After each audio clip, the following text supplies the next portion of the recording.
আমরা যজ্ঞ কথা বা বৈদিক সমাজ নিয়ে যজ্ঞ কথা প্রসঙ্গে বৈদিক সমাজ নিয়ে কিছু কথাবার্তা গত পর্ব থেকে বলে চলেছি।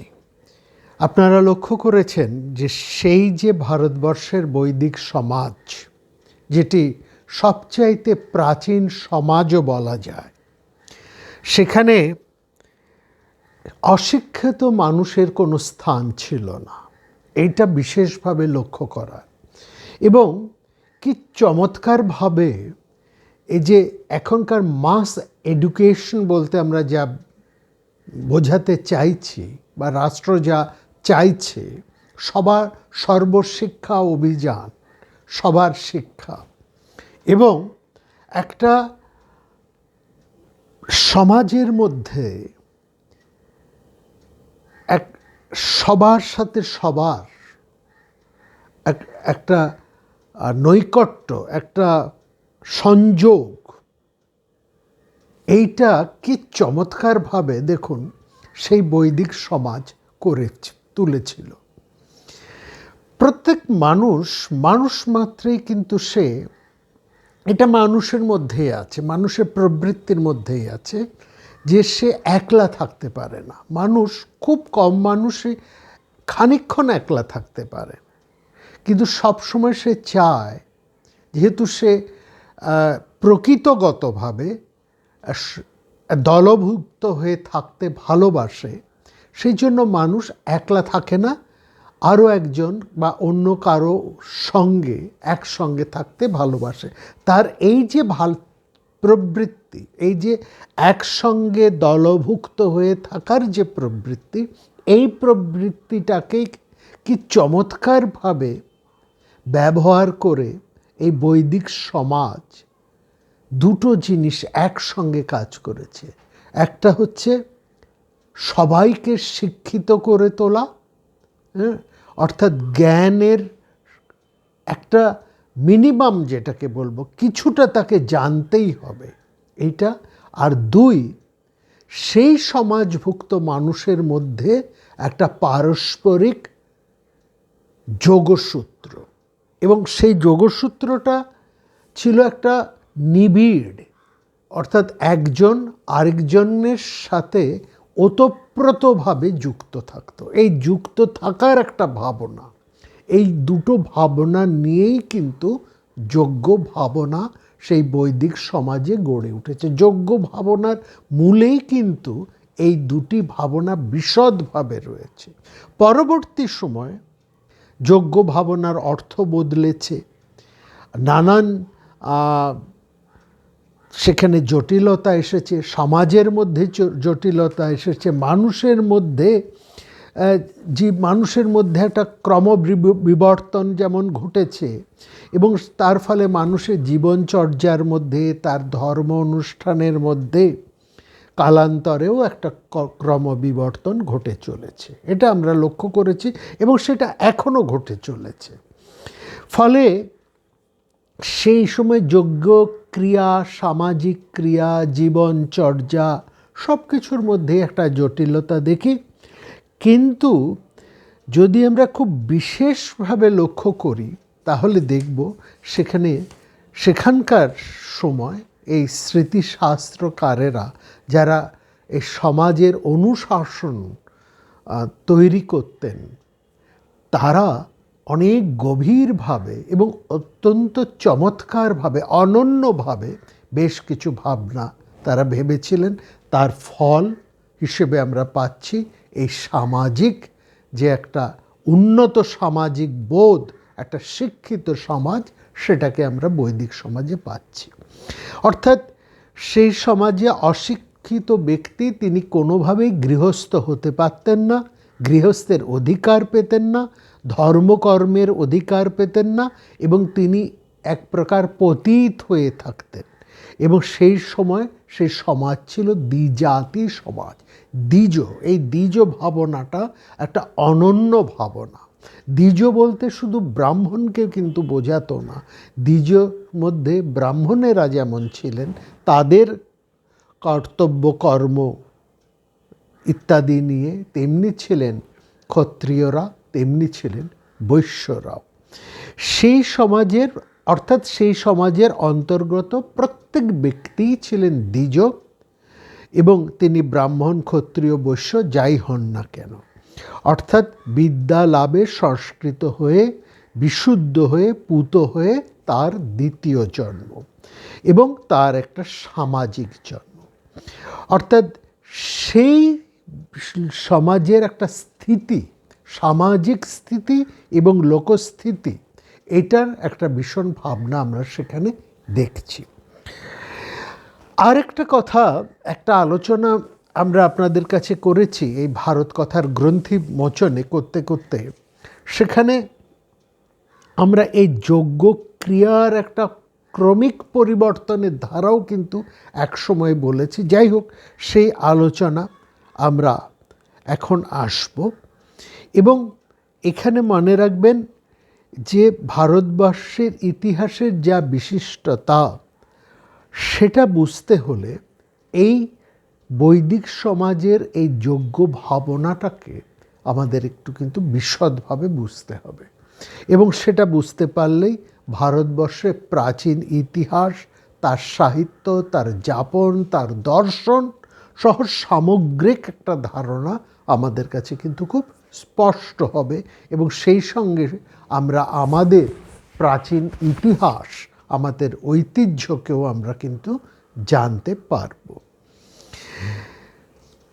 এখানে মনে রাখবেন যে এই সময় অ্যানথ্রোপোলজি, এই বিদ্যাটা একটা খুব চর্চিত বিষয়। অ্যানথ্রোপোলজি নিয়ে এখন খুব চর্চা হচ্ছে, নানা জায়গায় নানা পড়াশুনো হচ্ছে।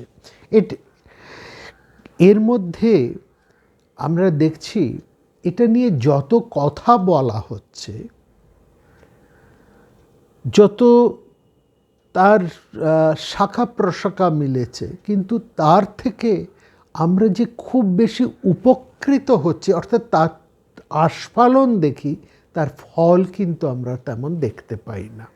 এই জায়গাটাও একটু বুঝতে পারি, কারণ সেখানে রয়েছে বিভিন্ন মতদ্বৈত, সেখানে রয়েছে সংশয়, একজনের সাথে আরেকজনের মতভেদ, কোনো একটা সঠিক সিদ্ধান্তে কেউ একসঙ্গে আসতে পারছেন না।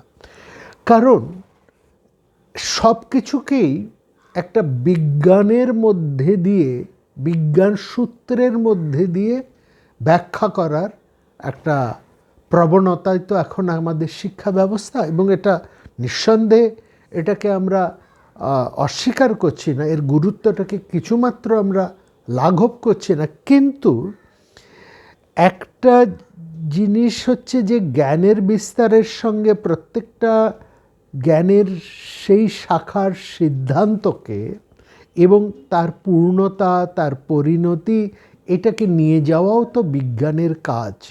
হ্যাঁ, এবং বিজ্ঞান যে পথে চলছে সে পথেই তাকে চলতে হবে। কিন্তু বিজ্ঞানের এই চলার মধ্যেও কিন্তু বেশ কিছু সংশয়, কিছু দ্বৈধতা, সেটা আমরা কিন্তু লক্ষ্য করছি। দেখুন কেন আমি এই কথা বলছি, কেন আমরা এই কথা বলছি। এই যে গত পর্বে আমরা আলোচনা শেষের দিকে বলেছিলাম যে খ্রিস্টান যারা, হ্যাঁ, তাদেরকে যদি গিয়ে আপনারা বলেন যে দেখো হে, এই বড়দিনের উৎসবের সাথে যীশুখ্রিস্টের জন্মের কোনো সম্পর্ক নেই, এটা হচ্ছে একটা প্রাকৃতিক উৎসব, যেটা এই যীশুখ্রিস্টের জন্মের আগেও ছিল, কিন্তু কোনো গোড়া খ্রিস্টান সেটাকে মানবেন না। হ্যাঁ, তিনি হয়তো খানিকটা রেগে যেতেও পারেন। তার আজন্ম বিশ্বাস ওই সময় খ্রিস্টের জন্ম হয়েছিল, এবং এই বিশ্বাসের বশবর্তী হয়েই তিনি ওই উৎসবে, ওই সময়ে, এই পৌষ মাসে তিনি এই খ্রিস্ট জন্ম বা এই অনুষ্ঠান ইত্যাদি করে থাকেন। তার বিশ্বাসের মূলটাকে যদি শিথিল করে দেওয়া হয়, তাহলে তার ধর্মজীবনটাও শিথিল হয়ে যাবে। বিজ্ঞানিকরা সহস্র প্রমাণ প্রদর্শন করলেও ওই বিশ্বাসকেই তারা দৃঢ়ভাবে আঁকড়ে থাকবে। ফলে মানুষের জীবনচর্যার ওপর, তার কাজের ওপর, তার প্রজ্ঞার উপর বিজ্ঞান খুব বেশি যে প্রভাব সবসময় বিস্তার করতে পারছে সেটাও কিন্তু নয়। সংস্কার এবং বিশ্বাস মানুষের জীবনের একটা নিয়ামক। সৌভাগ্য বা দুর্ভাগ্য যে কারণেই যেটাই বলি না কেন, এই সংস্কার এবং বিশ্বাস এটা নিয়েই কিন্তু মানুষ চলে। প্রজ্ঞা তাকে সংশোধন করে সঠিক পথে অনেক সময় আনতে চায়, কিন্তু তাকে সংযতও করতে চায়, কিন্তু সর্বতোভাবে যে কৃতকার্য হয় তা নয়। যতই সে পড়াশুনো করুক না কেন, যতই সে বিজ্ঞান চর্চা করুক না কেন, যতই সে এই যুক্তি তর্ক ইত্যাদিকে আঁকড়ে ধরুক না কেন, কোথাও তার মনের গভীরে একটা সংস্কার, একটা বিশ্বাস এর প্রলেপ থেকে যায়। সেই দাগটা তোলা ভারী মুশকিল। সংস্কার মুক্ত, বিশ্বাস, এই গোড়া বিশ্বাস মুক্ত মানুষ খুব কম। তিনি অনেক জায়গায়, এমনও দেখি অনেক জায়গায়, অনেক ক্ষেত্রে ওই মানুষটি সংস্কার মুক্ত, তার মধ্যে কোনো গোড়ান্ধতা নেই, কিন্তু আবার সেই মানুষটির মধ্যেও আমরা আশ্চর্যভাবে দেখি কোনো না কোনো জায়গায় তার একটা ভীষণ সংস্কার রয়েছে, কোথাও তার একটা ভীষণ গোঁড়ামিও রয়েছে। এটাও দেখা যায়। এটা মানুষের স্বভাবের, তার মানে সংস্কারের মধ্যে, তার প্রকৃতির মধ্যে এটা প্রচ্ছন্নভাবে থেকে যায়। এটা এড়ানো খুব কঠিন। যাই হোক, সেটা মানে সবাই যে প্রজ্ঞার শাসন মেনে চলবে এমন নয়। যদি প্রজ্ঞা খুব বেশি হয়ে ওঠে, তার অন্তঃকরণ বিদ্রোহী হয়ে ওঠে। যাই হোক, বিজ্ঞান চর্চার সাথে এই বিশ্বাস বা সংস্কার বা যাকে আমরা রিলিজিয়ান যে অর্থে বলি, তার একটা সবসময় বিরোধ থাকে, কিন্তু ধর্ম ভাবনার কোনো বিরোধ থাকে না। এইটা বুঝতে হয়। ভারতবর্ষের ধর্ম ভাবনা তো রিলিজিয়ান নয়। ভারতবর্ষের ধর্ম ভাবনাটা কিন্তু আনিষ্কৃতি, যাকে যুক্তিবিদ্যা, তর্কবিদ্যা, তার উপর প্রতিষ্ঠিত। কারণ আমরা অত্যন্ত প্রাচীন সময় থেকে এটা দেখেছি, মানুষের মধ্যে যা কিছুই অনুভব আসুক না কেন, পৃথক অনুভব আসুক না কেন, সেই অনুভবকে তারা কিন্তু নানান তর্কের মধ্যে দিয়ে, পরীক্ষার মধ্যে দিয়ে বিশ্লেষণ করে তবে তাকে তারা গ্রহণ করতেন, তবেই সেটা ধর্মভুক্ত হতো। এই জন্য ধর্ম আর রিলিজিয়ান সম্পূর্ণ কিন্তু আলাদা। এই নিয়ে আমরা বহু আলোচনা করেছি, তার গভীরের মধ্যে আমরা এখন যাব না। আরেকটা জিনিস এখানে দেখতে আমরা পাচ্ছি যে আমাদের যে সামাজিক অনুষ্ঠান, এই সামাজিক অনুষ্ঠানগুলো অনেক প্রাচীন সময় থেকে চলে এসেছে। মুশকিল হলো, যেটা আমরা গত পর্বেও বলেছি, সেই যে অনুষ্ঠান, সেই যে প্রথা, সেই যে নিয়ম, যে রীতি, তার একটা সে সময়, সেকালের কালভিত্তিক, সে সময়ের এক অনুসারী বা অনুযোগী, যাই বলি না কেন, তার একটা প্রয়োজন ছিল, তার একটা গভীর অর্থ ছিল, এবং সেই অর্থকে অনুভব করে, উপলব্ধি করেই সেই ধরনের অনুষ্ঠানগুলো আয়োজিত হতো। এই যে বিভিন্ন যাজ্ঞিক ক্রিয়া, সেই ক্রিয়াগুলোর মধ্যেও একটা অন্তর্তাৎপর্য আছে, তার একটা যুগানুসারী তার তত্ত্বও রয়েছে, সেই অনুসারে সেই কাজগুলো হতো, সেই অনুষ্ঠানগুলোও হতো। পরবর্তী সময়ে দুটো জিনিস ঘটলো। একটা হলো এই যে তাত্ত্বিক ব্যাখ্যা, এই যে অনুষ্ঠানগুলোর যে তাৎপর্য, তাৎপর্য, তার গভীর অর্থ, সেটা ব্যাখ্যা করার মানুষরা হারিয়ে গেলেন।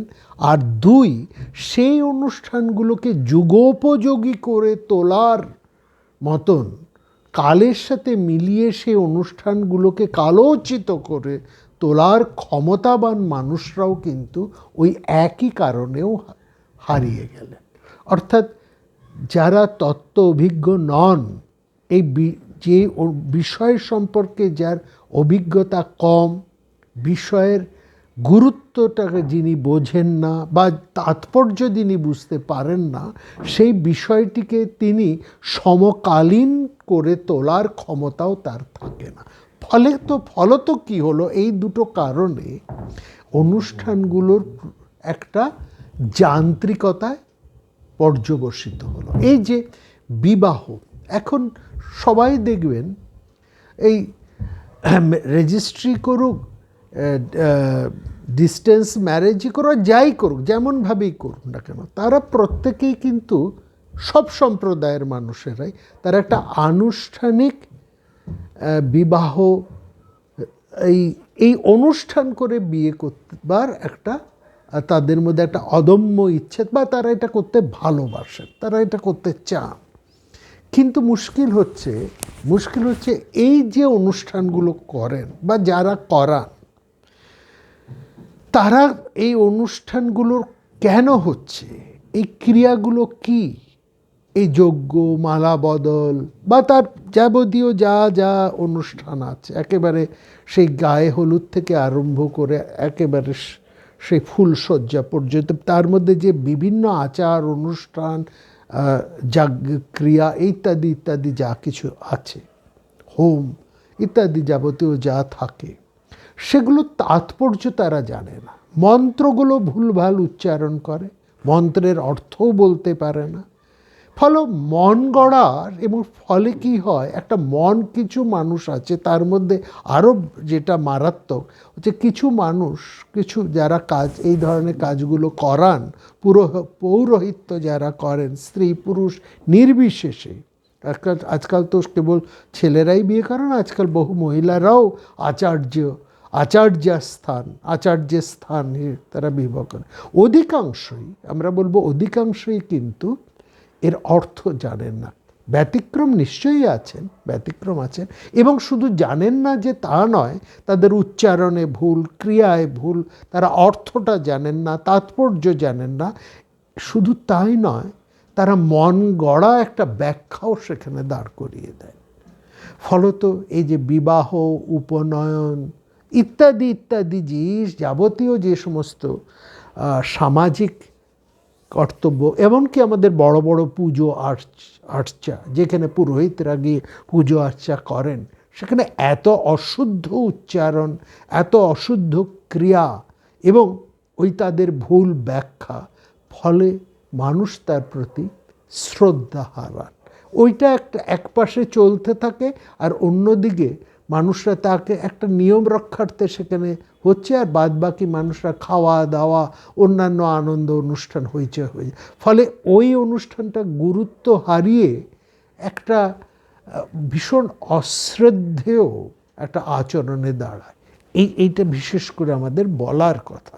তার কারণটা হচ্ছে ওই যেটা আমরা বললাম, তাৎপর্য আমরা বুঝি না, এক, আর দুই, তার তাৎপর্য বুঝি না বলে, সেটার সম্পর্কে আমাদের ধারণা, পড়াশুনো কিছুই নেই বলে তার প্রতি, তাকে আমরা সঠিকভাবে জানতেও পারি না, ফলত আমরা তার প্রতি শ্রদ্ধা, বিশ্বাস হারিয়ে ফেলছি। এই হচ্ছে মূল কথা।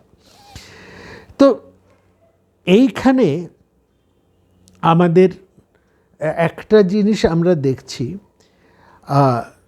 আর্য যে সমাজ গড়ে উঠেছিল, তারা ছিল বেদপন্থী। বেদ হচ্ছে তাদের মূল, তাদের জীবন যাপন সবই বেদ দ্বারা নিয়ন্ত্রিত।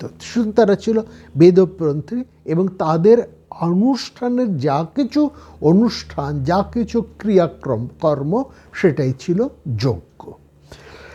এর মূল অনুসন্ধানটা করতে হলে আমাদেরকে আরেকটু গভীরে যেতে হবে।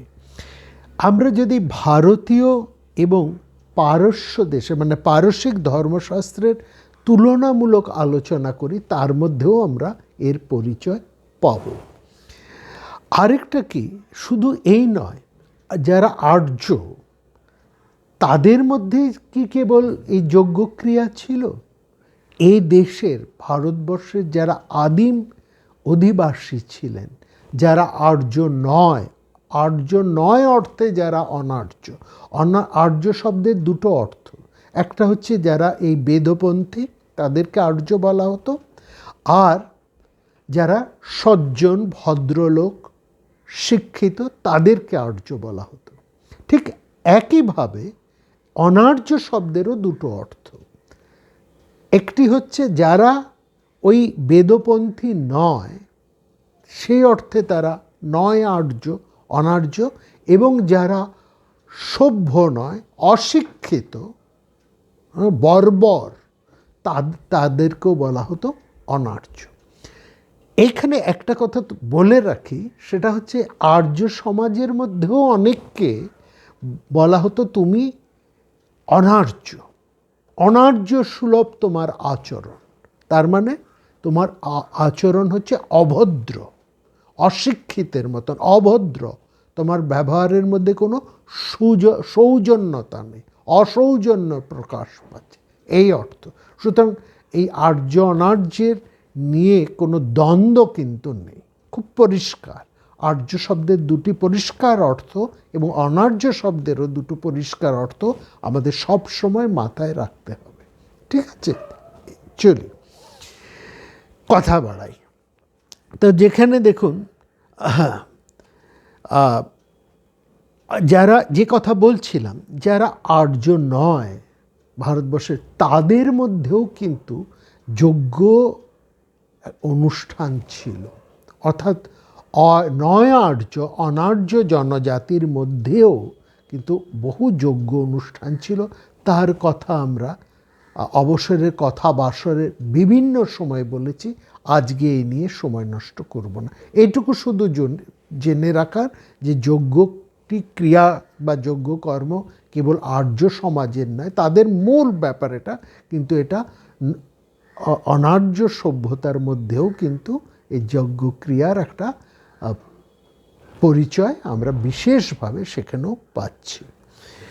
আচ্ছা, আরেকটা, এইখানে এই যে অনুষ্ঠানের তাৎপর্য, এগুলো আমরা গত পর্বে বলেছি, এগুলো লেখা থাকতো বেদের মধ্যে যে ব্রাহ্মণ, এই ব্রাহ্মণ অংশের মধ্যে। ঠিক আছে, এই যে ব্রাহ্মণ গ্রন্থগুলো মূলত যজ্ঞের বিবরণই তার মধ্যে লেখা থাকতো। কোন যজ্ঞে কী অনুষ্ঠান, কিভাবে করতে হবে, কোন মন্ত্র উচ্চারণ করতে হবে, কিভাবে আহুতি দিতে হবে, ইত্যাদি ইত্যাদি বিষয় বলতো। এই ব্রাহ্মণ গ্রন্থ যারা ধারণ করে রাখতেন, যারা এই নিয়ে চর্চা করতেন, যারা এর প্রচার করতেন, তাদেরকে বলা হতো ব্রহ্মবাদী। এবং অনুষ্ঠানগুলোর পরপর বিবরণ তারা দিয়ে যেতেন, এবং কোন অনুষ্ঠানে কী অর্থ, কী তাৎপর্য, তারা অসংকোচে দ্বিধাহীন চিত্তে সেটা প্রকাশ করে যেতেন। অত্যন্ত সরলভাবে তারা তাদের নিজেদের মত প্রকাশ করে যেতেন। এবং সেখানে একটা জিনিস কিন্তু আমরা এখন লক্ষ্য করি যে তারা যে দিচ্ছেন, এবং সেখানে পরস্পরের, মানে দুজন যদি ব্রহ্মবাদী থাকেন, এটাও আমরা লক্ষ্য করেছি, দুজনে দু ধরনের তাৎপর্য প্রকাশ করছেন। একজনের কথা আরেকজন খণ্ডন করছেন, কিন্তু তাতেও কোনো পক্ষের কোনো রকম সংকোচ নেই, উভয় পক্ষই তাদের নিজেদের কথা জোরের সাথে বলে যাচ্ছেন, এবং দুজনের কথাই বেদবাক্য। যারা যার অনুসারী, তারা সেই পক্ষ সেই সম্প্রদায়ের, সেই পক্ষের ধারা অনুসারেই তারা তাদের কাজকর্ম করতেন। আমরা জানি বেদের দুটো অংশ, একটা হচ্ছে মন্ত্র, আরেকটা হচ্ছে ব্রাহ্মণ। মন্ত্র আবার তিন ধরনের, একটু এই বিষয়টা আর কথা বলে নিই, পরে হয়তো সময় পাব না। মন্ত্র তিন ধরনের, একটা হচ্ছে পদ্মাকারে, যাকে বলে ঋক, আরেকটা হচ্ছে গদ্য অনু, মানে গদ্যবদ্ধ, যাকে বলা হয় যজু, আর একটা হচ্ছে গান বা গীতি, তার হচ্ছে সাম। এছাড়া আর যাবতীয় যা কিছু মন্ত্র আছে সেগুলো যদি পদ্যাকারেও হয় এবং সেগুলো এক নিপুণ সেই গোষ্ঠীর নাম অনুসারেই সেগুলোকে মানে চিহ্নিত করা হয়েছে, এবং সেটা হচ্ছে অথর্ব, একটা স্বতন্ত্র নাম। এই যে অথর্ব, আমরা এর আগের কথায় যে চমস্প্রতের মধ্যে যে অথর্বাণ ঋষির কথা পেয়েছি, তিনি এই অথর্ব সম্প্রদায়। কোথাও তাকে অথর্ব ঋষি বলা হয়েছে, কোথাও তাকে অথর্বাণ ঋষিও বলা হয়েছে। তিনি এই সম্প্রদায়ের। বেদের মন্ত্রাংশের এই যে 4 ধরনের মন্ত্র আমরা পাই, সেটা সাধারণত আমরা পাই বিভিন্ন দেবদেবীর উদ্দেশ্যে নানা স্তব স্তুতি এবং তাদের কাছে অভীষ্ট পূরণের জন্য এক বিশেষ প্রার্থনা মন্ত্র হিসেবে। মন্ত্র 3 ধরনের, মন্ত্র আবার 3 ধরনের, কোথাও কোথাও স্থূলভাগে ব্যাখ্যা করলে 4 ধরনেরও আমরা বলতে পারি। মন্ত্র 3 ধরনের, ব্রাহ্মণও আবার 3 ধরনের। মন্ত্র যেমন 3 ধরনের আমরা বললাম, পদ্যাত্মক মন্ত্র, ঋক মন্ত্র, গদ্যাত্মক মন্ত্র যজুর মন্ত্র, এবং গীতিবদ্ধ মন্ত্র বা সাম মন্ত্র। সেরকম ব্রাহ্মণও আবার 3 ধরনের। ব্রাহ্মণ, যে ব্রাহ্মণের কথা বললাম, যার মধ্যে যজ্ঞ ক্রিয়ার তাৎপর্য ইত্যাদি কি বিধি এ সমস্ত বলা আছে, সেই ব্রাহ্মণও 3 ধরনের: শুদ্ধ ব্রাহ্মণ, আরণ্যক ব্রাহ্মণ এবং উপনিষদ ব্রাহ্মণ। ব্রাহ্মণের যে অংশে দ্রব্যযজ্ঞের বিধান আছে, অর্থাৎ অগ্নিতে আহুতি দেবার এবং আনুষঙ্গিক অন্যান্য কর্তব্য কর্মের নির্দেশ দেওয়া আছে, সেগুলোকে বলা হয় শুদ্ধ ব্রাহ্মণ। কেমন? আর যে অংশে সাক্ষাৎ দ্রব্য নিবেদন করার কথা বলা হয়নি, কেবল প্রতীকী বা মানস যজ্ঞের কথা বলা হয়েছে, সেগুলো হলো আরণ্যক ব্রাহ্মণ। এখানে আহুতির দ্রব্য, উপকরণ ও আধার প্রধানত এই শরীরের, এই দেহের নানা অঙ্গ প্রত্যঙ্গ অথবা প্রকৃতির নানান পদার্থ না হয়েছে। ব্রাহ্মণের আর অন্য যে অংশে সৃষ্টিযজ্ঞের কথা বলা হয়েছে, সৃষ্টির সৃষ্টির রহস্য এবং স্রষ্টা, যিনি এই রহস্যের স্রষ্টা, তাকে নিয়ে আলোচনা করা হয়েছে, সেটা হচ্ছে উপনিষদ ব্রাহ্মণ। বোঝা গেল? তাহলে ব্রাহ্মণটা কতটা গুরুত্বপূর্ণ বুঝতে পারছেন? ব্রাহ্মণ হারিয়ে গেলে আমাদের শুধু ব্রাহ্মণই নষ্ট হয়ে যায় না, আমাদের আরণ্যক নষ্ট হয়ে যায়, আমাদের উপনিষদও নষ্ট হয়ে যায়। বোঝা গেল? ব্রাহ্মণের 3টি ধরন কি? ব্রাহ্মণ হচ্ছে মূলত যেখানে এই যজ্ঞ ক্রিয়া নিয়ে কথাবার্তা বেশি বলা হয়েছে, সেটা হচ্ছে শুদ্ধ ব্রাহ্মণ। যেখানে মানস যজ্ঞের কথা বলা হচ্ছে, যার উপাদান হচ্ছে এই শরীর বা প্রকৃতি, সেটা হচ্ছে আরণ্যক ব্রাহ্মণ। আর যেখানে এই সৃষ্টির রহস্য এবং এই সৃষ্টিকর্তা বা রহস্যকর্তাকে নিয়ে আলোচনা করা হয়েছে, সেটা হচ্ছে উপনিষদ ব্রাহ্মণ। পরিষ্কার? আচ্ছা, এই ব্রাহ্মণ গ্রন্থের মধ্যে এটা ভাববেন না যে এই আলোচনাগুলো সব আলাদা আলাদা করে করা হয়েছে। এই ব্রাহ্মণ গ্রন্থের মধ্যে এটা শুদ্ধ ব্রাহ্মণের চ্যাপ্টার, এটা আরণ্যক ব্রাহ্মণের চ্যাপ্টার, বা এটা ঔপনিষদ ব্রাহ্মণের চ্যাপ্টার, এরকম আলাদা আলাদা কিন্তু নেই। থাকলে খুব সুবিধে হতো, আমরা সহজে বের করে নিতে পারতাম। তা কিন্তু নেই। এরকমভাবে স্বতন্ত্র অধ্যায়ের মধ্যে তা কিন্তু বিন্যস্ত নয়। শুদ্ধ ব্রাহ্মণ, আরণ্যক এবং উপনিষদ, এই 3 ব্রাহ্মণের আলোচনাই পরস্পর বিমিশ্রিত হয়ে রয়েছে। তবে কাজের সুবিধের জন্য আমরা সেগুলোকে আলাদা আলাদা করে ভাগ করে নিয়েছি। যারা এগুলোকে ভাগ করতে পারেন বা করেছেন তাদেরকে বলা হতো ব্রাহ্মণকর্তা, তাদেরকে বলা হয় ব্রাহ্মণকর্তা। এই ব্রাহ্মণকর্তা এই কথাটার পরিচয় নিয়ে আমরা পরে এই মহাভারতের আলোচনার মধ্যে আসব, একটু বিশেষভাবে তাদের পরিচয় আপনাদেরকে দেব। এই পর্বের মধ্যে আমরা দেব না, পর্বটা এমনিই এক একটা লক্ষ্য করছেন কথা বলতে গেলে ঘন্টা পার হয়ে যায়, তাও কথা ফুরোয় না, আরও কত কি বলার থাকে। তো এই ব্রাহ্মণকর্তা তারা যে কি মেধাসম্পন্ন মানুষ ছিলেন, হ্যাঁ, এবং এই ব্রাহ্মণকর্তাই ছিলেন কিন্তু যজ্ঞের ব্রাহ্মণ, অর্থাৎ সম্পূর্ণ বেদের মধ্যে এদের নিয়ন্ত্রণ, এদের দখল, এদের জ্ঞান, এদের প্রজ্ঞা অসাধারণ অসাধারণ।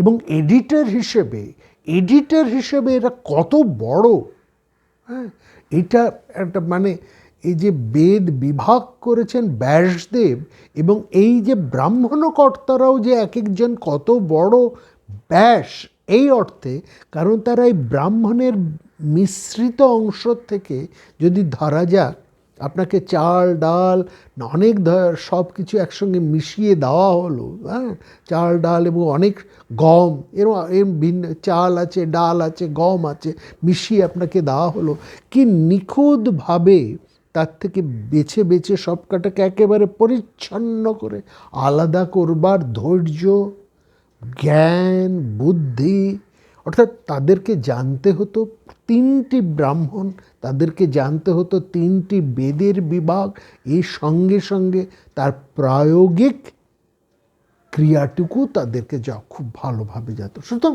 এদের মেধা নিয়ে এদের মানে ভাবা যায় না কতখানি মেধাসম্পন্ন মানুষ হলে তারা এই জটিলতা থেকে, এই বিমিশ্র অবস্থা থেকে আমাদেরকে এই সমস্ত আরণ্যক, সমস্ত উপনিষদগুলো তারা তুলে দিয়েছেন। আর তুলে দিয়েছেন বলেই না পরবর্তীকালে ভাষ্যকারেরা তার উপর ভাষ্য রচনা করতে পেরেছেন। তাই এটাও তো ভাবতে হবে। যাই হোক, কথায় ফিরে আসি। তো তাহলে আমরা যেটা পেলাম, মন্ত্র ব্রাহ্মণ নিয়ে বেদ, এই কথার অর্থ হচ্ছে মন্ত্র এবং মন্ত্রের প্রয়োগ নিয়েই হচ্ছে বেদ, ব্রাহ্মণ হচ্ছে মন্ত্রের প্রয়োগ।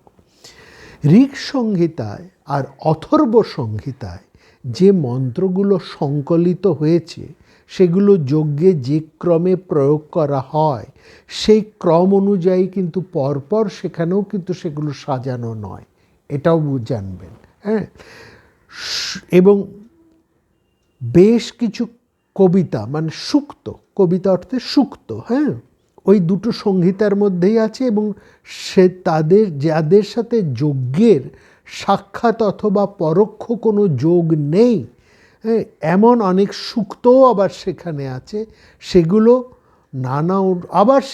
নানান অনুষ্ঠানের সাথেও কিন্তু আলাদা আলাদাভাবে যুক্ত হয়ে আছে, এটাও বোঝায়। অন্যদিকে সামবেদ সংহিতা ও যজুর্বেদ সংহিতায় কিন্তু মন্ত্রগুলোকে সাজানো হয়েছে যজ্ঞে যে ক্রম অনুসারে সেগুলোকে পাঠ করতে হবে, সেই ক্রম অনুসারে। কথাটাকে আরেকটু আমরা স্পষ্ট করে আরেকটু বুঝিয়ে বলি, একটু জটিল মধ্যে আমরা ঢুকছি তো একটু পরিষ্কার করে বলার চেষ্টা করছি। সামবেদ সংহিতার দুটো অংশ, একটা হচ্ছে পূর্বাচিক, হ্যাঁ, পূর্বাচিক, আরেকটা হচ্ছে উত্তরার্চিক। পূর্বার্চিক আর দ্বিতীয়টি হচ্ছে উত্তরার্চিক, ঠিক আছে। পূর্বার্চিকের প্রত্যেকটা মন্ত্রই হচ্ছে আলাদা আলাদা, বা এদেরকে বলা হয় নিঃসঙ্গ মন্ত্র, স্বতন্ত্র বা একক মন্ত্র। পাশে ঠিক তার পরবর্তী মন্ত্রের সঙ্গে তার বিষয়গত দিক থেকে কোনো যোগ নেই, এইগুলোকে বলা হচ্ছে পূর্বার্চিক মন্ত্র, হ্যাঁ। যজ্ঞস্থলে কিন্তু এই ধরনের মন্ত্রগুলোকে গান করা হয় না, প্রত্যেকটি স্বতন্ত্র মন্ত্রের সাথে সাধারণত আরও একটি বা দুটি মন্ত্র যুক্ত করে নিয়ে এক একটি গান গাওয়া হয়। উত্তরার্চিক গানের সব কটি বা দুটো বা তিনটে মন্ত্রই আমরা সেখানে পাচ্ছি। এই দুটো বা তিনটে করে মন্ত্র নিয়ে উত্তরার্চিকে এক একটা কবিতা বা সূক্ত পাওয়া যায়। আমরা এই পর্বে নয়, পরের পর্বে আমরা এর উদাহরণ আপনাদেরকে দেব। এখন শুধু এইটুকুই জেনে রাখুন, পরের পর্বে আমরা এর উদাহরণগুলো আপনাদের কাছে তুলে আনবো একটা অন্য প্রসঙ্গে। এই সূক্তগুলোকে যে পরপর সাজানো হয় বিভিন্ন যজ্ঞের প্রয়োগ হিসেবে, যেমন দশরাত্র যজ্ঞ, তার জন্য আলাদা সূক্ত সাজানো, সংবৎসর, একাহ, অহিন, সত্র, প্রায়শ্চিত্র, ক্ষুদ্র, এরকম 7টা পর্বে সেগুলোকে আলাদা আলাদা করে সাজানো থাকে। আর উত্তরার্চিকে সেখানে আছে বিভিন্ন গানের বিভিন্ন সূক্ত বা বাণী বা কথা। এবং এই মনে রাখবেন, এই উত্তরার্চিকের এই যে সঙ্গীতগুলো, এই যে গানগুলো, সূক্তগুলো রয়েছে, যেমন আমাদের বিভিন্ন গানের স্বরলিপি আছে না, রবীন্দ্রসঙ্গীতের প্রচুর স্বরলিপি, স্বরবিতান যেমন আছে, তেমনি এই উত্তরার্চিকের যে গানগুলো, সূক্তের যেগুলোকে গাওয়া হতো সামবেদে, সেগুলোরও স্বরলিপি পাওয়া যায়। সেই স্বরলিপিগুলো যে গ্রন্থের মধ্যে পাওয়া যায় তার নাম হচ্ছে উহ, দীর্ঘু, রস্যু নয়, দীর্ঘু হ, উহ, এই নাম। সেই স্বরবিতান বা স্বরলিপিকে বলা হয় উহ। সেখানেও স্বরলিপিগুলো বা সূক্তকে সাজানো রয়েছে এই উত্তরার্চিক যেই ক্রম অনুসারে সাজানো, সেই ক্রম অনুসারেই সেখানে সাজানো রয়েছে।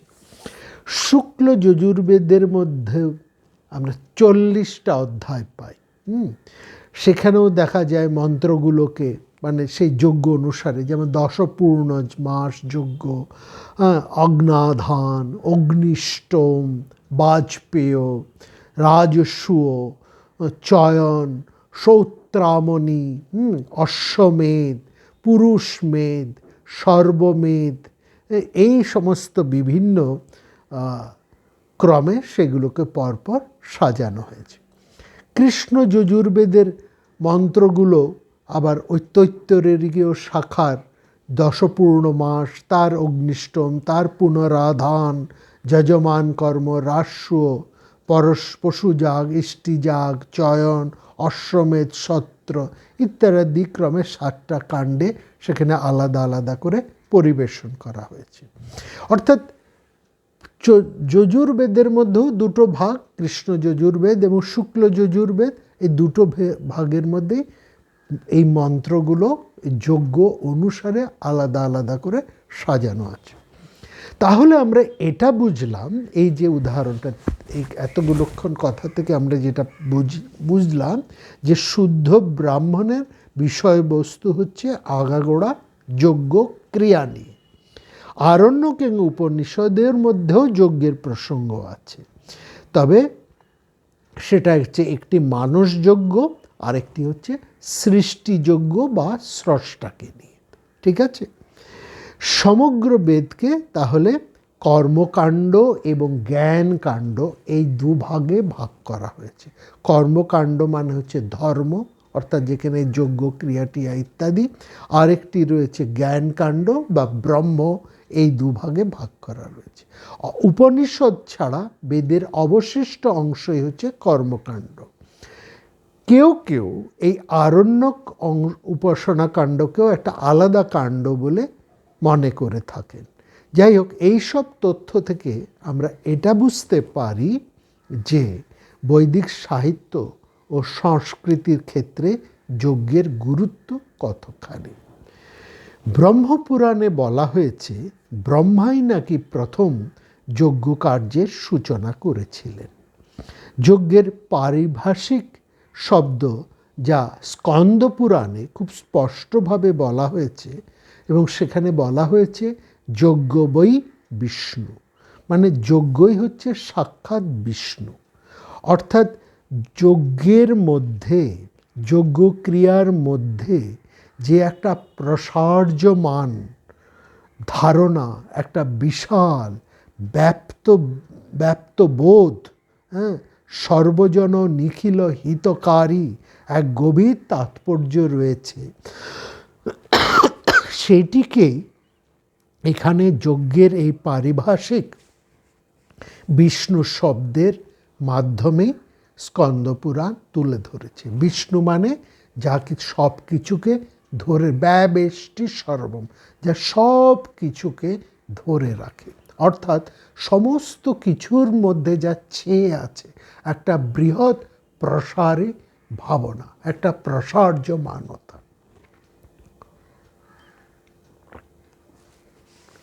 এবার দেখুন,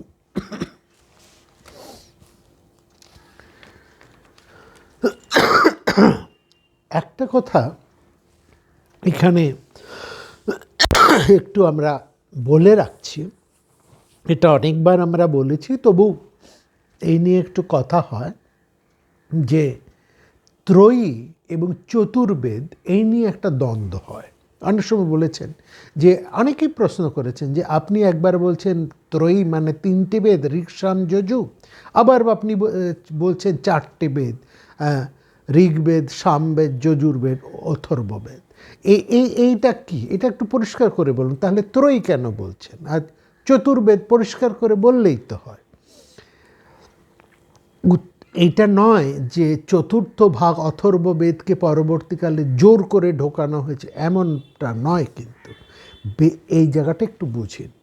বেদের যে মন্ত্রর কথা আমরা বললাম না, এই মন্ত্র 3 ধরনের আমরা দেখিয়েছি, গদ্য মন্ত্র, সঙ্গীত মন্ত্র আর কাব্য মন্ত্র। কিন্তু বেদের সংহিতা সেটা হচ্ছে 4টে। মন্ত্র 3 ধরনের, সংহিতা 4 ধরনের। এই সংহিতা কাকে বলে? সংহিতা কাকে বলে? সংহিতা হচ্ছে সংকলন। সংকলনকে বলে সংগ্রহ, বা সংকলনকে বলে সংহিতা। কাব্য সংগ্রহ, কাব্য সংহিতা। গদ্য সংকলন, গদ্য সংহিতা। বোঝা গেল? রবীন্দ্রনাথের কাব্য সংকলন, এই কবিতা নিয়ে, সেটা হচ্ছে রবীন্দ্রনাথের কাব্য সংহিতা। রবীন্দ্রনাথের গদ্যর সমস্ত নিয়ে, সেটা হচ্ছে গদ্য সংহিতা। রবীন্দ্রনাথের চিঠিপত্র নিয়ে পত্র সংহিতা। ক্লিয়ার? আচ্ছা, তাহলে অধিকাংশ ঋক মানে মন্ত্র একসঙ্গ করে যে সংহিতা সংকলিত হয়েছে সেটা হচ্ছে ঋক সংহিতা। সেরকম যজ্ঞে ব্যবহার্য যজুর মন্ত্রের সমস্ত সংগ্রহ একত্র করে যজুর সংহিতা সংকলিত হয়েছে। সেটা আবার 2 ভাগ, কৃষ্ণ এবং শুক্ল। যে সকল ঋক যজ্ঞ অনুষ্ঠানে গান করা হয় সেগুলোকে একত্রে সংগ্রহ করে সাম সংহিতা বা সংকলিত করা হয়েছে। সেই রকম সংকলিত মন্ত্র ছাড়াও আরও কতগুলো অতিরিক্ত মন্ত্র ছিল যেগুলো সাধারণ যজ্ঞ কার্যে ব্যবহৃত হতো না, যেগুলো স্বস্তি, সস্তায়ন, সস্তয়ন, এই সমস্ত কাজের জন্য ব্যবহার করা হতো। সেগুলোকে একত্র করে অথর্ব সংহিতা সংকলিত হয়েছে। তাহলে আমরা দেখলাম মন্ত্র 3 ধরনের, সংহিতা 4 ধরনের। মন্ত্র অনুসারে বেদ হচ্ছে ত্রয়ী, আর সংকলন বা সংহিতা অনুসারে বেদ হচ্ছে 4 ধরনের, ঋক, সাম, যজুর এবং অথর্ব। অর্থাৎ ঋক, সাম, যজুর ছাড়া কিন্তু 4র্থ শ্রেণীর মন্ত্র নেই, কিন্তু বেদ সংহিতা বা কালেকশন হচ্ছে 4 ধরনের। ক্লিয়ার? আচ্ছা, প্রত্যেক মন্ত্র কোনো 3 শ্রেণীর, কিন্তু বেদ সংহিতা বা কালেকশন 4টে। প্রত্যেক মন্ত্র কোনো না কোনো সময় কোনো মানুষের দ্বারা, কোনো ব্যক্তির দ্বারা, কোনো ঋষিমুনির দ্বারা প্রচারিত হয়েছিল। প্রচারিত হয়েছিল বললাম কেননা কোনো ব্যক্তি কোনো বেদমন্ত্র রচনা করেছেন, বেদপন্থীরা এটা কিছুতেই মানবেন না। যে মন্ত্র প্রচার করেছেন, যিনি মন্ত্র প্রচার করেছেন, তিনি সেই মন্ত্রের ঋষি। এইখানে মন্ত্র প্রচার, এইটা কেন রচনা নয়? কারণ যিনি সেই মন্ত্রটিকে প্রচার করছেন, তিনি সেই মন্ত্রের মর্মার্থ, গূঢ়ার্থকে উপলব্ধি করেছেন। তিনি সেই মন্ত্রটাকে এমনভাবে উপলব্ধি করেছেন, তিনি নিজেই সেই মন্ত্রময় হয়ে গেছেন। তার অনুভব, তার উপলব্ধি এত নিবিড় যে সেটি আর তার রচনা হয়নি, সেটা তার উপলব্ধি, তার জীবন দর্শন এবং তার জীবনচর্যাই হয়ে গিয়েছে। সেই জন্যই তিনি হচ্ছেন সেই মন্ত্রের ঋষি। ঋষি শব্দের অর্থ যিনি দর্শন করেছেন, অর্থাৎ তার উপলব্ধিটা একবার চোখে দেখার মতন পরিষ্কার, স্বচ্ছ, তাতে এতটুকু সংশয় নেই, কোনো দ্বিধা নেই, দ্বৈধতা তার মধ্যে নেই। তিনি সে এমন গভীরভাবে সেটাকে উপলব্ধি করে প্রচার করেছেন। যে মন্ত্রে যে দেবতাকে লক্ষ্য করা হয়েছে, তিনি সেই মন্ত্রের দেবতা। যিনি অনুভব করেছেন, উপলব্ধি করেছেন, তিনি সেই মন্ত্রের ঋষি। আর যাকে উদ্দেশ্য করে এই মন্ত্র, তিনি হচ্ছেন সেই মন্ত্রের দেবতা। এছাড়া প্রত্যেক মন্ত্রের কোনো না কোনো কর্মে, কোনো না কোনো অনুষ্ঠানে বিনিয়োগ করা হতো। যাজ্ঞিকদের মতে প্রত্যেক মন্ত্রই কোনো না কোনো কাজে লাগবে, কোনো না কোনো অনুষ্ঠানে প্রযুক্ত হবে। অকেজ মন্ত্র বলে কিন্তু বেদে কিছু নেই। এমন কোনো মন্ত্র নেই যার কোনো সার্থকতা নেই, যার কোনো প্রয়োগ নেই, যার কোনো অর্থ ভাবনা বা যার কোনো তাৎপর্য নেই। অতএব শুধু মন্ত্রের সংহিতা নিয়ে, মন্ত্রের সংগ্রহ গ্রন্থ নিয়ে সমাজে বিশেষ কোনো লাভ নেই। সামাজিকের জন্য বেদ মন্ত্রগুলোর সার্থকতাকে তাদের দেখাতে হবে। এই জন্যই ব্রাহ্মণ গ্রন্থের এত গুরুত্ব, এত আবশ্যকতা। ব্রাহ্মণ গ্রন্থে সেখানে এই ভাবনাটাকে স্পষ্ট করে দেখানো হয়ে গেছে। যে সমস্ত ব্রহ্মবাদী এই সব ব্রাহ্মণ গ্রন্থের প্রচার করেছেন, তারাও ঋষি। তারাও যেন ভেতরের প্রেরণা শক্তিতে মন্ত্রগুলোর বিনিয়োগ এবং মন্ত্রগুলোর তাৎপর্য জানতে পেরেছিলেন, এবং যা তারা উপলব্ধি করেছিলেন সেটাই সমাজের কল্যাণের জন্য তারা প্রচার করে গেছেন। ভেতরের তাদের এই যে প্রেরণা, এই যে ইন্সপিরেশন, সেটা সবার মধ্যে নেই। অতএব মন্ত্র যেমন বেদবাক্য, মন্ত্র সম্পর্কে যে ব্রাহ্মণে প্রচারিত হয়েছে তাও বেদবাক্য। অতএব মন্ত্র এবং ব্রাহ্মণ এই দুই নিয়েই হচ্ছে বেদ। ফলে দাঁড়িয়ে গেছে কি, আমরা যে বেদপন্থী সমাজ নিয়ে আলোচনা করছি, এই সমাজের ভিত্তি এই ব্রাহ্মণ গ্রন্থের মধ্যেই প্রতিষ্ঠিত হয়েছে। সমস্ত বেদপন্থী সমাজ ব্রাহ্মণ গ্রন্থগুলোকে বেদবাক্য বলে স্বীকার করেছেন, এবং সেই অনুসারে সমাজের বিধি নিষেধ অর্থাৎ ব্যবস্থা রচিত হয়েছে। ব্রাহ্মণ গ্রন্থের মধ্যে যে বিধি নিষেধ বলা হয়েছে, উপদিষ্ট হয়েছে, বেদপন্থী সমাজে সমুদয় ধর্মশাস্ত্রের মূলও হচ্ছে তাই। এমনকি স্পষ্ট করে বলা হয়, বেদ বাক্য অর্থাৎ ব্রাহ্মণের গ্রন্থের মধ্যে যা বলা হয়েছে সেটাই হচ্ছে শতপ্রমাণ, তাকে মেনে চলতেই হবে।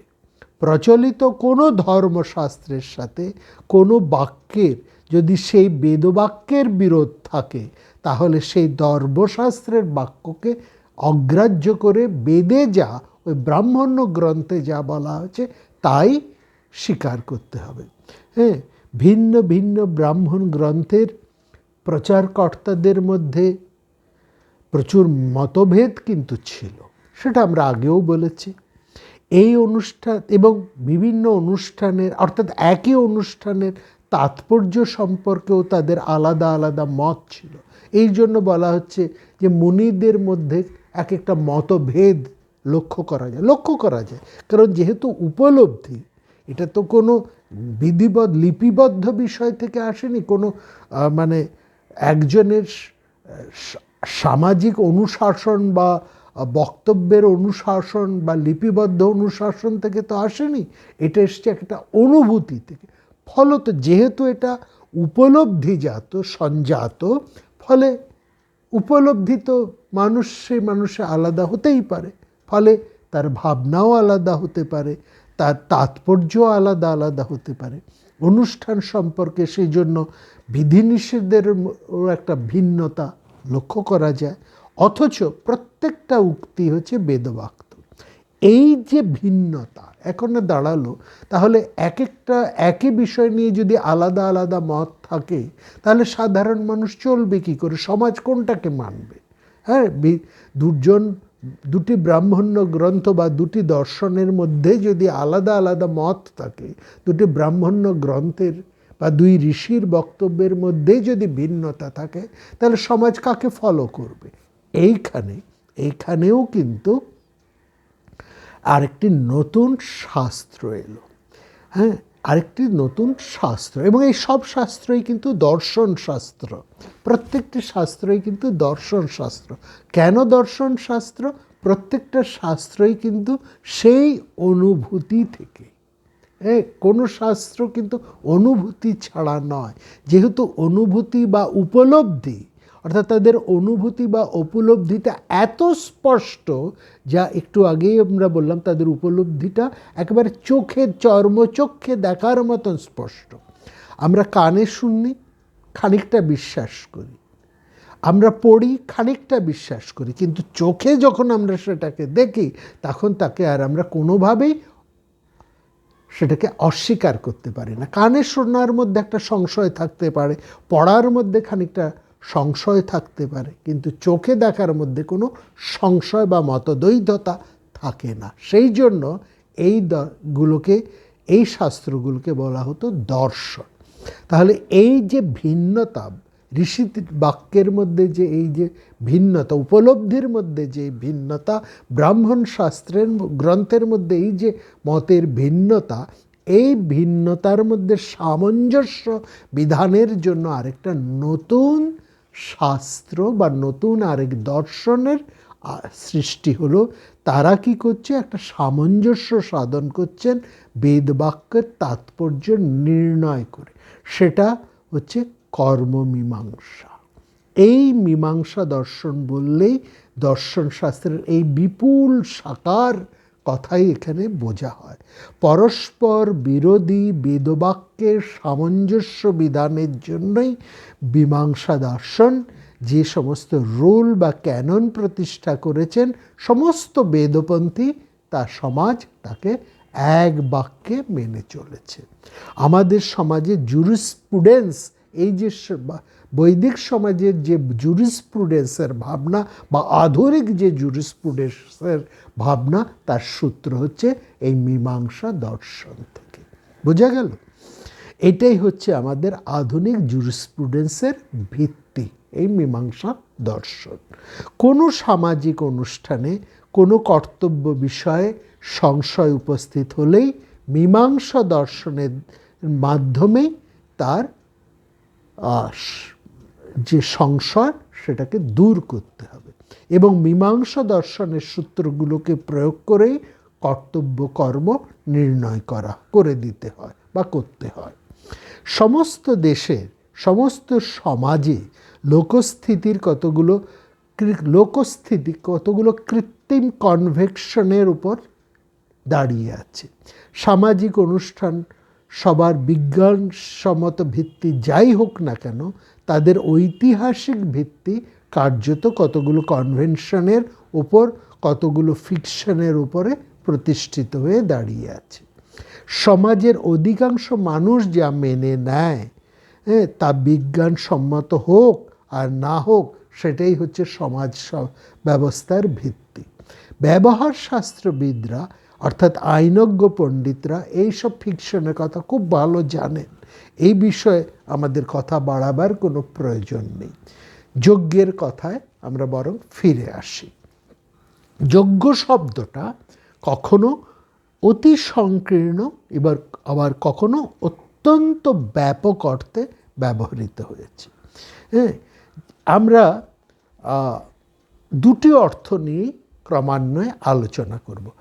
একটু বলে রাখি, দেবতাদের উদ্দেশ্যে কোনো দ্রব্য ত্যাগের নাম হচ্ছে যজ্ঞ। এখানে তিনটে শব্দ আমরা পাচ্ছি, দেবতা, দ্রব্য এবং ত্যাগ। এই যে তিনটি শব্দ, হ্যাঁ, এই শব্দের সংকীর্ণ পারিভাষিক অর্থ আছে, আবার অত্যন্ত ব্যাপক তাৎপর্য রয়েছে। আমরা যজ্ঞের এই দুটি তাৎপর্য নিয়েই আলোচনা করব। সংকীর্ণ এবং ব্যাপক দুটো অর্থ নিয়েই আমাদের কথা বলতে হবে। প্রথমে আমরা সংকীর্ণ অর্থ নিয়ে আলোচনা করব, পরে আমরা যজ্ঞক্রিয়ার যে ব্যাপক অর্থ সেটা নিয়ে আলোচনা করব। কথা প্রসঙ্গে একটু বলে রাখি, যখন আমরা আপনাদের এই ভারত কথার গ্রন্থি মোচনে, মনে আছে খুব সম্ভবত 1050তম যে পর্বটি, সেখানে আমরা আলোচনা করেছিলাম বিদ্যাতীর্থ এবং বিদ্যাবীর্য বা বিদ্যাবীর্যং মূলবীর্যম, বিদ্যাবীর্যং মূলবীর্যম, এই নিয়ে আমরা আলোচনা করেছি। এই আলোচনা প্রসঙ্গে আমরা দুজন বিখ্যাত মানুষের কথা বলবো বলে কিন্তু বলিনি, আমরা এই যজ্ঞ কথায় এসেছি ইচ্ছে করে। সেই দুজন বিখ্যাত পুরুষ হচ্ছেন, একজন হচ্ছেন মান্ধাতা, যার থেকে সূর্য বংশ, এবং আরেকজন হচ্ছেন সোমক, যার থেকে পাঞ্চালদের একটা আলাদা ধারা তৈরি হয়েছে। এদের সমগ্র জীবনটাই হচ্ছে যজ্ঞময়। এরা হচ্ছেন যজ্ঞ পুরুষ, বা এদের জীবনটাই হচ্ছে যজ্ঞময়। এদের এই জীবন, এই যে এদেরকে যজ্ঞ পুরুষ, এদেরকে এই যে বিদ্যাবীর্য বা মূল বীর্য যে অর্থে এদেরকে বলা হয়, যে অর্থে এদের জীবনই যজ্ঞময় বা যে অর্থে এরা যজ্ঞ পুরুষ, এটি হচ্ছে এই যজ্ঞ ভাবনার বৃহৎ অর্থ, বৃহৎ তাৎপর্য। আমরা যখন যজ্ঞ ভাবনার ওই বৃহৎ তাৎপর্য নিয়ে আলোচনা করব, তখন আমরা মান্ধাতার কথায়, সোমকের কথায় আসব। ঠিক আছে, প্রথমে আমরা সংকীর্ণ অর্থ নিয়ে যজ্ঞর কথা বলি। বেদে নানান দেবতার কথা আছে। আমরা তাহলে দেখলাম যজ্ঞ কথার মধ্যে তিনটে শব্দ পাচ্ছি। দেবতার উদ্দেশ্যে কোনো দ্রব্য ত্যাগেরকে বলা হচ্ছে যজ্ঞ। তাহলে এখানে তিনটে শব্দ পাচ্ছি, দেবতা, দ্রব্য এবং যাগ বা এবং ত্যাগ। দেবতা, দ্রব্য এবং ত্যাগ, এই তিনটি শব্দ নিয়ে কিন্তু যজ্ঞ। এর একটা সংকীর্ণ অর্থ আর একটি হচ্ছে তার বিস্তৃত অর্থ। আমরা প্রথমে সংকীর্ণ ভাবনার, অর্থাৎ সংকীর্ণ অর্থটাকে নিয়ে যজ্ঞ ভাবনার আলোচনা করছি। বেদে নানা দেবতার উল্লেখ আছে, আপনারা সবাই জানেন। ইন্দ্র আছেন, অগ্নি আছেন, সোম আছেন, বিষ্ণু আছেন, রুদ্র আছেন, বায়ু আছেন, আরও কত কত দেবতা আছে। সবশেষে সংযোজন হচ্ছেন অশ্বিনীদ্বয়। এই সমস্ত দেবতার উদ্দেশ্যে কোনো দ্রব্য ত্যাগ করা হতো, এবং এই ত্যাগ কর্মের নাম হচ্ছে আহুতি। যে দ্রব্য ত্যাগ করা হতো সেটা হব্য। তাহলে কি দাঁড়ালো? যে দ্রব্য ত্যাগ করা হয় সেটা হচ্ছে হব্য। দ্রব্য ত্যাগ করাকে বলা হয় যাগ। যে গৃহস্থের হিতার্থে যাগ অনুষ্ঠিত হয় তিনি যজমান। যিনি এই কর্ম সম্পাদন করেন তিনি যাজক বা ঋত্বিক। আচ্ছা, তাহলে নানাবিধ দ্রব্য হব্য রূপে আহুতি দেওয়া হতো। আজ্য, আজ্য অর্থ এই আহুতি দান। আজ্য, তার থেকে সমাজ, সমবেত আজ্য প্রদান, যে কথাটা আমরা গত পর্বে বিস্তৃত আলোচনা করেছি। ঘৃত, ঘি, চরু বা পায়েস, দুধ, দই, পুরোডাস বা সেকালকার জব থেকে তৈরি রুটি, পশু মাংস, সোমলতার রস, এসবই যজ্ঞে আহুতি বা হব্য অর্থে আহুতি দেওয়া হতো, ত্যাগ করা হতো। এই দ্রব্য ত্যাগ কর্মের নামই হচ্ছে যাগ। যে গৃহস্থের হিতার্থে হচ্ছে তিনি যজমান, যিনি কাজ করছেন এই যাগ কর্ম যিনি করছেন তিনি যাজক বা ঋত্বিক। যাগকর্মের প্রায় প্রত্যেকটি অনুষ্ঠানই মন্ত্র উচ্চারণ পূর্বক করতে হতো, মন্ত্র উচ্চারণ করে করতে হতো। প্রত্যেক কর্মেরই নির্দিষ্ট মন্ত্র আছে, সেটা আমরা আগেই বলেছি। কর্মে প্রযুক্ত এই মন্ত্র কর্মে প্রযুক্ত হয় বলেই মন্ত্রের সার্থকতা। যে মন্ত্র কোনো কাজে লাগবে না সে মন্ত্র নিরর্থক, এবং এমন কোনো নিরর্থক মন্ত্র কিন্তু বৈদিক সাহিত্যে নেই। মন্ত্র 3 ধরনের, আপনারা জানেন, বহুবার বলেছি, ঋক, যজুর, সাম। যে যজ্ঞে এই 3 শ্রেণীর মন্ত্রের ব্যবহার ছিল সেখানে এই এক ধরনের যাজকে কাজ হতো না। যে কোনো, আমরা আগের পর্বে বলেছি, যে কোনো একটি যজ্ঞ করতে হলে কম বেশি 16 জন যাজ্ঞিক লাগতো। একটা মোটামুটি একটা যজ্ঞ কর্ম করতে গেলে মোটামুটি 16 জন ঋত্বিকের প্রয়োজন হতো। একাধিক যাজক মানে 16 জন। কোন ঋত্বিক তিনি মন্ত্র পাঠ করতেন স্পষ্টভাবে, কেউ উচ্চস্বরে, কেউ যজুর মন্ত্র পাঠ করতেন, কেউ হয়তো আবার নিম্নস্বরে পাঠ করতেন, কেউ সাম মন্ত্র গান করতেন। বড় বড় যজ্ঞে এই 3 শ্রেণীর যাজক বা ঋত্বিক থাকতেনই। তারা হতেন ঋগ্বেদী, যজুর্বেদী এবং সামবেদী। এই জায়গাটা একটু বুঝুন। ঋগ্বেদ মন্ত্র যারা উচ্চারণ করতেন তাদেরকে বলা হতো হোতা। ইনি ঋক মন্ত্র আবৃত্তি করতেন। হোতা শব্দে আবার আপনারা হোমকারী কিন্তু বুঝবেন না, হোমকারী আলাদা। হোতা শব্দের অর্থ হচ্ছে, হোতা শব্দটা হচ্ছে আহ্বান বা হেব ধাতু থেকে উৎপন্ন, আহ্বান করছেন, দেবতাদেরকে আহ্বান করছেন। মানে ঋক মন্ত্র উচ্চারণ করে যজ্ঞস্থলে দেবতাদের আহ্বান করে আনেন, অর্থাৎ তাদেরকে ডেকে আনেন বলেই তিনি হোতা, আহ্বানকারী। হ্যাঁ, আহ্বায়ক, এখনকার দিনে যে সমস্ত অনুষ্ঠানের আহ্বায়ক থাকে না, আহ্বায়ক বলে নাম থাকে, এই তিনি আহ্বানকারী। তাকে কিন্তু আহুতি দিতে হতো না। যিনি আগুনে আহুতি দিতেন, যিনি এই সমস্ত দ্রব্য হব্য ক্রিয়া করতেন, আহুতি দিতেন, তার নাম অধূর্য। হ্যাঁ, এবং এই তার মন্ত্র হচ্ছে যজুর মন্ত্র, অর্থাৎ যজুর বেদীর যারা ব্রাহ্মণ, যারা ঋত্বিক, তারা হচ্ছেন অধূর্য এবং তাদের কাজ হচ্ছে যজ্ঞ ক্রিয়াটি করা। হোতাদের কাজ হচ্ছে আহ্বান করা, গান করে করে সুরে সুরে যজ্ঞক্রিয়ার সমস্ত দেবতাদেরকে তারা আমন্ত্রণ করতেন। আর যজ্ঞক্রিয়াটি করতেন যজুর মন্ত্র উচ্চারণ করে অধূর্যরা। ঠিক আছে, এই অধূর্য যজুর্বেদীর ঋত্বিক। বড় বড় যজ্ঞে আহ্বানকর্তা হোতা এবং আহুতিদাতা ওই অধূর্যের অনেক সহকারী থাকতেন। সামগানের জন্য প্রধান ঋত্বিক যিনি, তার নাম হচ্ছে উদরগাতা। যজ্ঞ বিশেষে তার অনেক সহকারী থাকত। ঋগ্বেদী, যজুর্বেদী এবং সামবেদী, এই 3 শ্রেণীর ঋত্বিকের কাজ যিনি পরিদর্শন করতেন, তাদের ভুল ভাল হলে সংশোধন করে দিতেন, সমস্ত যজ্ঞ কর্মকে যিনি নিয়ন্ত্রণ করতেন, পরিচালনা করতেন, সংশোধন করে দিতেন, তার নাম হচ্ছে ব্রহ্মা।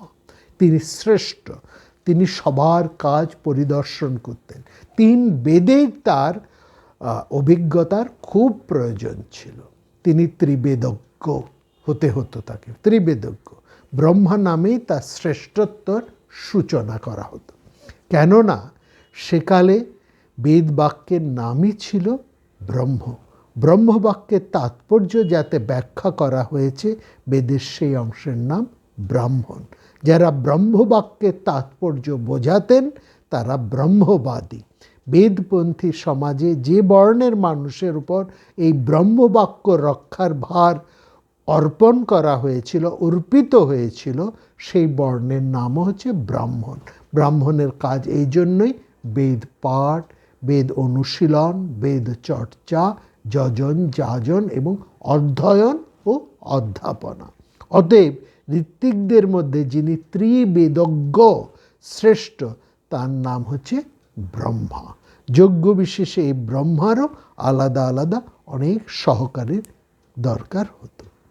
আজকে এই অবধি থাক, আগামীকাল আবার এই যজ্ঞক্রিয়া নিয়ে আমরা আলোচনা করব। সবাই খুব ভালো থাকবেন, দেখা হবে আগামী পর্বে।